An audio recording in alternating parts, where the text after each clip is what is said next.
Eder. Mech. Pallister. Guarda lì, cosa che te gavedo, cosa che te mi dici, guarda quella donna, laga il pattume in men, seba il megadito che Lilli laga aveva portato via il pattume, ecco, in un'altra linea spazio-temporale, in un universo buono di questo multiverso ingarbugliato, questa semplice, banale direbbe Claudio. Osservazione di Gabriella a circa soli 7 giorni dalla scomparsa di Liliana, con il suo ex collega mentre stava guardando le telecamere della scuola di polizia, frame o video che fossero. Avrebbe potuto cambiare il segno delle indagini, perché gli inquirenti, invece che cercare verso la zona alta di Trieste, avrebbero potuto requisire anche altre telecamere lungo la via San Cilino, e, forse, non staremo qui a commentare un tragico mistero da 2 anni. Eder, il video di stamattina, complimenti per la logica.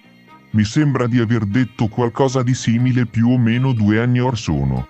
Nei salotti televisivi pensano che noi non sappiamo ragionare. Nel lontano 1981-82 ho partecipato per conto dell'azienda ad un corso universitario di informatica. Fra alcune decine di partecipanti, per lo più ragazzini neodiplomati, dei quali potevo essere genitore. Nel compito escludente di logica informatica ho preso 28, preceduto da appena un paio di loro. Ma in quegli studi non ammetteranno mai la propria incapacità. A livello di indagini meno male che De Nicolo se ne va in pensione, così se la cava da vincente. Noi speriamo meglio nel prossimo, anche perché personalmente ritengo che fare peggio sarebbe impossibile.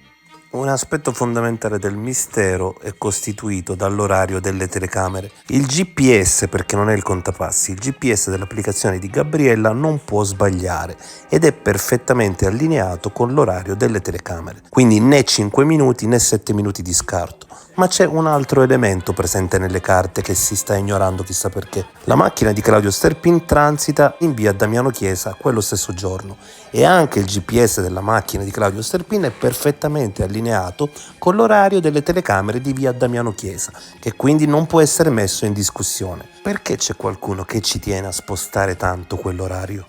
Forse c'è qualcuno che proprio in quel minuto preciso non poteva o non doveva trovarsi lì vicino ai cassonetti. Ricordiamoci quegli stranissimi movimenti che abbiamo fatto vedere nei video di questa settimana. Veramente strano quello andare viene attorno alla zona, bottini e immondizie proprio mentre Lilli butta i sacchi. Che poi non è assolutamente certo che sia lei a buttare i sacchi. Nicodemo Gentile ha detto che sarebbe stato interessante se la farmacia presente vicino Piazza Reggio Berti avesse avuto l'orario, perché si sarebbe potuto verificare l'orario delle telecamere di Piazza Reggio Berti. In realtà quella farmacia ha l'orario, ma non permette di verificare nulla, perché per fare una verifica sarebbe stato necessario che quell'orario fosse ripreso dalle stesse telecamere di via Damiano Chiesa. Al massimo, quell'orario avrebbe potuto essere ripreso dall'autobus che risale viale Raffaello Sanzio, ma in quel caso al massimo avremmo potuto verificare l'orario dell'autobus e non quello delle telecamere della scuola di polizia. Ridere anche l'affermazione di chi ha detto che se l'orario delle telecamere della scuola di polizia fosse effettivamente stato sbagliato, allora Gabriella potrebbe aver incontrato Liliana. Entrambe vengono riprese con l'orario riportato dalle telecamere della scuola di polizia, quindi giusto o sbagliato sarebbe giusto o sbagliato per entrambe, pertanto la distanza fra loro non varierebbe in nessun caso.